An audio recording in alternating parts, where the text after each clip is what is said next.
इस देश में। बड़ी बड़ी फेंको जैसे मोदी जी फेंकते हैं, करना कुछ नहीं है हमने, ना रोजगार लाना है, ना शिक्षा पे बात करनी है, ना अधिकारों की बात करनी है, सब कुछ बेचना है और सिर्फ कथा करनी है, सिर्फ अच्छा अच्छा भाषण सुनना, अच्छे अच्छे कपड़े पहनने। This is what is happening in our country कि आप रेप करो, बड़े से बड़ा अपराध करो, बीजेपी ज्वाइन करो, बीजेपी की वॉशिंग मशीन में जाओ, धुल के बाहर आ जाओ। भाई साहब आप एक सोशल मीडिया पे ट्वीट कर दीजिए, एक स्टेटमेंट दे दीजिए, आप कब जेल में चले जाएंगे आप ही को नहीं पता। तो हमारा बोलने का अधिकार पूरी तरह छीन लिया गया।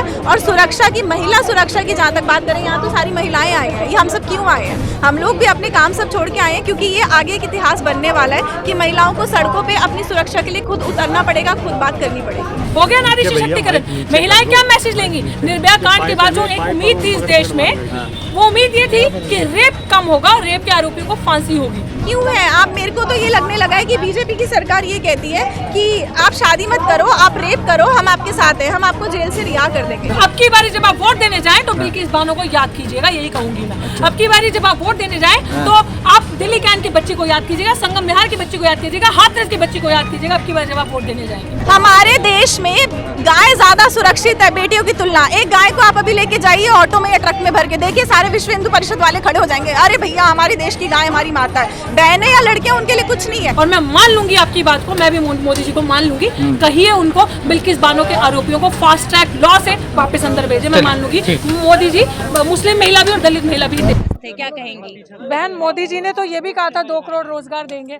मोदी जी के तो बड़े बड़े वादे थे, काला धन खत्म, वो वापस आ जाएगा, करप्शन खत्म हो जाएगा, नोटबंदी के बाद टेररिस्ट को फंड खत्म हो जाएगा, कोई दंगे, कोई वो नहीं होंगे, अटैक्स नहीं होंगे। तो पुलवामा भी हो गया, बेटियों का दिन दिहाड़े रेप होता है, अपहरण होता है। उन्होंने कहा था कि इस तरीके की कोई चीजें नहीं हुई क्या? हुई क्या? तो वो तो एक लायर ऑफ फर्स्ट क्लास है जो वो उस गद्दी पे गलती से बैठ गए और एक अच्छे प्रचारक हैं। दैट इज व्हाट, इतना ही आपको उनसे एक्सपेक्ट करना चाहिए कि मोदी जी जो बोलेंगे वो उसका विपरीत, वो उसका उल्टा करेंगे, ये समझ लीजिएगा। और इतनी शर्म की बात है कि मैं बार बार ये चीज़ कहती हूँ कि एक महिला होने के नाते मुझे शर्म आती है कि मैं उस देश की नागरिक हूँ जहाँ पे बिल्किस बानो जैसी महिला, जो 5 महीने की गर्भवती महिला थी, उसके साथ सामूहिक बलात्कार हुआ और उसके बाद उसके पूरे परिवार को खत्म कर दिया। यही सोशल मीडिया पे सुन रहे हो ना आप? यही नहीं है story. It is not the end of the story. The moral of the story is, जो बाकी जो महिलाएं जिनके साथ अभी और जो छोटी छोटी बच्चियां, जैसे वो दिल्ली कैंट की बच्ची जिसका रेप हुआ था, जैसे वो संगम बिहार की बच्ची, या बहुत सारी बढ़िया संस्कार तो किसी के इस देश में है ही नहीं जिन्होंने समानता की बात करी, जिन्होंने एक नफरत को मिटाने की बात करी, जिन्होंने इस देश का संविधान रचा, जिन्होंने महिलाओं के अधिकारों के लिए बात करी और महिलाओं को जो द्वैध दर्जे का नागरिक समझा जाता था या इंसान ही नहीं समझा जाता था, उनको एक स्टेटस दिया इस सोसाइटी। इसके पीछे मंशा क्या है? क्या षड्यंत्र रचा जा रहा है ब्राह्मण कहने के पीछे? ये एक ऐसा, ये ब्राह्मण जो कहने के पीछे ये चीज है, जो ये देखिए, ये नैरेटिव यहाँ से क्लब कर लीजिए आप, जहाँ पे कहा कि रेपिस्ट जो है उनके संस्कार अच्छे हैं, और हम तो रेपिस्ट को गले आ रहे हैं। हम तो कह रहे हैं कि वो ब्राह्मण ही कैसे हुए, जो आपने ये कह दिया कि वो ब्राह्मण है और रेप करके महिलाओं का सामूहिक बलात्कार करके अंदर चले गए। तो आपको भड़काना है, बरगलाना है, इसलिए बाबा साहब को ब्राह्मण बना दो। बाबा साहब ने बहुत धर्म अपनाया था।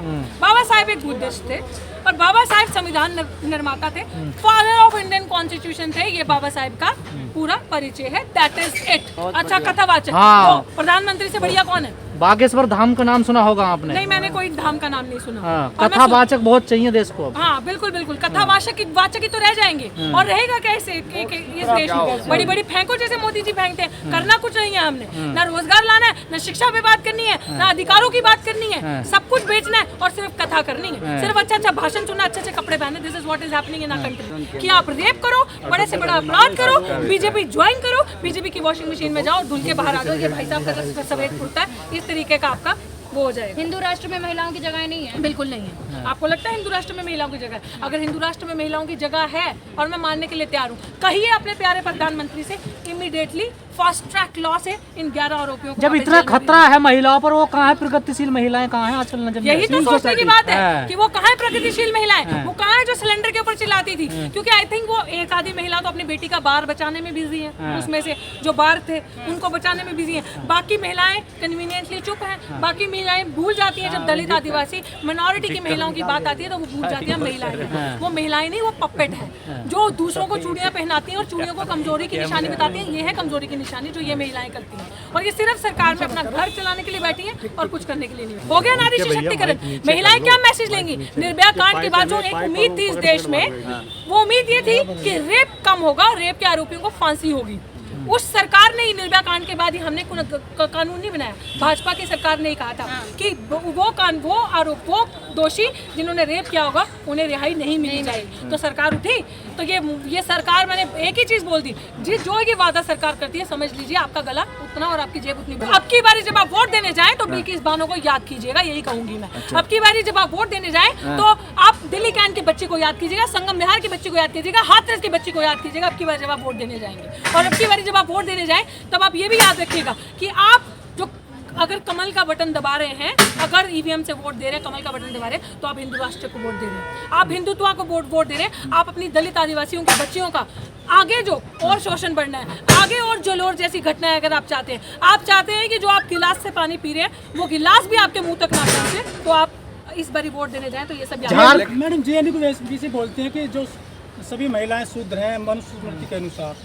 मनुस्मृति में है ही, मनुस्मृति में महिलाएं क्या, मनुस्मृति में हमारा दर्जा ही क्या, मनुस्मृति में तो महिलाओं की कोई अच्छी बात ही नहीं करी। तो मनुस्मृति में जो लिखा है वो तो महिलाओं के, तो बिल्कुल बाबा साहब ने क्यों जलाई थी मनुस्मृति? ऐसे कोई इतना लर्नेड इंसान नहीं, ऐसे तो मनुस्मृति नहीं। और मैं मान लूंगी आपकी बात को, मैं भी मोदी जी को मान लूंगी, कहिए उनको बिल्किस बानो के आरोपियों को फास्ट ट्रैक लॉ से वापस अंदर भेजे, मैं मान लूंगी। मोदी जी मुस्लिम महिला भी और दलित महिला भी थे। ये तो सवाल आपको प्रधानमंत्री और गुजरात के मुख्यमंत्री से पूछना चाहिए।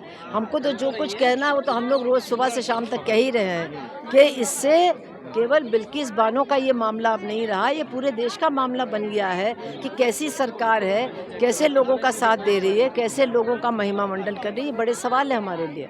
मैं तो कह रही हूँ कि जो लोग उनका समर्थन करते, जो खामोश हैं, उनको देखना चाहिए, लेकिन उनको बोलना चाहिए। मतलब उबाल है जनता में, जो आक्रोश हमको नजर नहीं आ रहा है। आपको तो बहुत सी चीज़ें नज़र नहीं आती हैं। आज आप लोग यहाँ आ गए, वरना तो आप कोई भी प्रदर्शन वगैरह कवर कोई करता ही नहीं है। हम लोगों की बात के लिए कोई जगह नहीं है। उस दिन सुप्रीम कोर्ट में हो गया तो सब लोग हमसे बात कर रहे हैं। इस देश में 1 साल के लिए किसान यहाँ बैठे हुए थे, कितने लोगों ने कवरेज किया, कितने लोगों ने उनकी बात को पहुँचाया। तो इस देश पे सरकार का विरोध करने वाले लोगों की तो आवाज़ को दबाया जा रहा है, वो एक अलग बात है।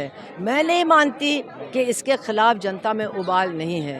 इसके खिलाफ ज़बरदस्त उबाल है और इसके खिलाफ भारतीय जनता पार्टी के अंदर भी विरोध चल रहा है। कोई हमसे पूछ के किया, ये उनसे पूछिए जिन्होंने किया। हमें क्या मालूम कि क्या वजह है। जो भी वजह हो, चाहे चुनाव हो या ना हो, ये गलत है, ये मानवता के खिलाफ है। क्या बिल्किस बानो मुसलमान थी इसलिए हुआ? नहीं, जो उसके साथ हुआ वो तो नेचुरली एक दंगे के दौरान हुआ, लेकिन जो हाथरस में लड़की थी वो तो मुसलमान नहीं थी, वो तो दलित थी।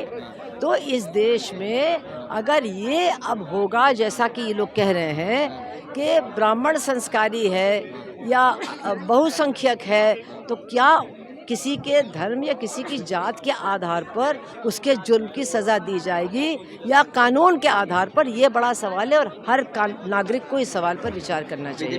के साथ रेप हुआ है 20 साल के बाद, आपने 20 साल में 11 दोषियों को रिहा करा है, तो ये कौन सा आपका निर्णय हुआ कि आपने, और हमारे न्यायाधीश साहब ने क्या किया? ये डरावनी घटना ज़रूर है, लेकिन ऐसी घटना नहीं है जिसके आधार पर उन लोगों को जेल में आजीवन डाल दिया जाए या उनको फांसी की सज़ा दे दी जाए। तो आप खुद सोचिए कि हम लोकतंत्र की, संविधान की अधिकारों की बात करते हैं, हर मंच से हमारे प्रधानमंत्री जी बात करते हैं, लेकिन कितना वो हमें हमारे अधिकार दे रहे हैं वो आप खुद देख सकते हैं। अब विश्वास नहीं बचा संस्थाओं? नहीं, मुझे तो बिल्कुल विश्वास नहीं बचा है। हमारे देश की संवैधानिक संस्थाओं पर ही एक प्रश्न चिन्ह लग चुका है, क्योंकि कोई भी संवैधानिक संस्था ना हमें बोलने का अधिकार देती है। आप एक सोशल मीडिया पे ट्वीट कर दीजिए, एक स्टेटमेंट दे दीजिए, आप कब जेल में चले जाएंगे आप ही को नहीं पता। तो हमारा बोलने का अधिकार पूरी तरह छीन लिया गया। और सुरक्षा की, महिला सुरक्षा की जहाँ तक बात करें, यहाँ तो सारी महिलाएं आई हैं। ये हम सब क्यों आए हैं? हम लोग भी अपने काम सब छोड़ के आए हैं, क्योंकि ये आगे एक इतिहास बनने वाला है कि महिलाओं को सड़कों पे अपनी सुरक्षा के लिए खुद उतरना पड़ेगा, खुद बात करनी पड़ेगी। क्यों है आप, मेरे को तो ये लगने लगा है कि बीजेपी की सरकार ये कहती है कि आप शादी मत करो, आप रेप करो, हम आपके साथ हैं, हम आपको जेल से रिहा कर देंगे। बीजेपी की सरकार का क्लियर है, कोई मंत्री शादी नहीं करना चाहता है, हम शादी नहीं करेंगे, आप बलात्कार करो, हमारी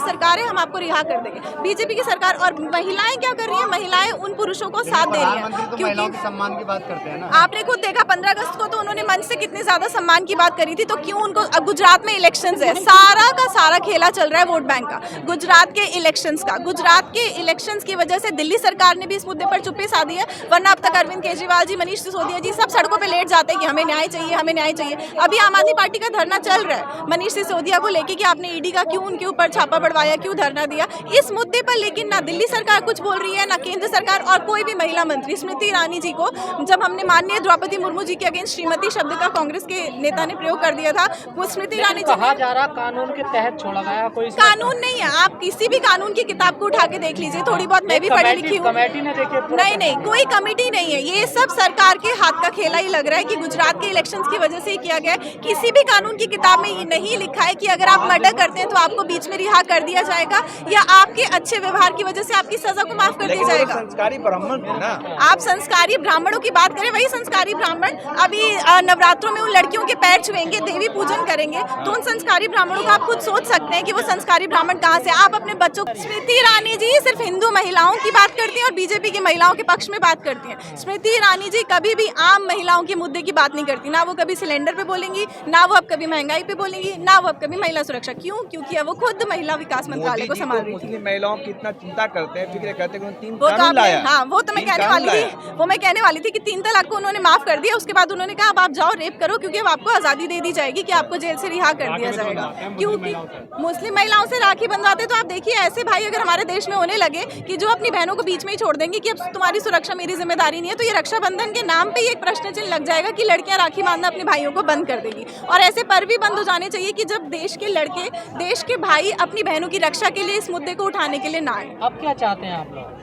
मैं तो सच में ये चाहती हूँ कि उनको फांसी होनी चाहिए। मुझे बहुत दया है उस बिल्किस बानो के साथ, उसकी माँ के साथ, उसके 3 साल के बच्चे के साथ। सोच के देखिए क्या घटना होगी जब एक माँ के सामने उसके बच्चे को दीवार में सिर लगा के मार दिया गया होगा और वो बच्चा ऑन द स्पॉट डेथ कर गया था। उसके पेट में 3 महीने का बच्चा मर गया था। आप ये देखिए, ये सिर्फ बलात्कार की बात नहीं है, ये मतलब साजिश है, हत्या है। मतलब कितनी और महिलाओं का उस 2002 में रेप हुआ होगा। सिर्फ बिल्किस बानो के नाम को हमने सुना है, जाना है, पर और महिलाओं को हम नहीं जानते, हमने नहीं सुना है। आप सोच के देखिए, मैं खुद एक महिला हूँ, हम सड़क पे चलते हैं, कोई हमें छेड़ता है, हम उसको क्या कहेंगे कि आप पंडित हैं, आप छेड़िए। मोदी जी तो बेटी बचाओ बेटी पढ़ाओ का नारा देते हैं। हमारे देश में गाय ज्यादा सुरक्षित है बेटियों की तुलना। एक गाय को आप अभी लेके जाइए ऑटो में या ट्रक में भर के, देखिए सारे विश्व हिंदू परिषद वाले खड़े हो जाएंगे, अरे भैया हमारे देश की गाय हमारी माता है। बहनें या लड़कियां उनके लिए कुछ नहीं है। मोदी जी सिर्फ, या मोदी जी, विश्व हिंदू परिषद, RSS के लोग, उनको महिलाओं का सम्मान, महिलाओं की शक्ति, देवी शक्ति सिर्फ पूजा के रूप में आती है, वास्तविकता में नहीं आती।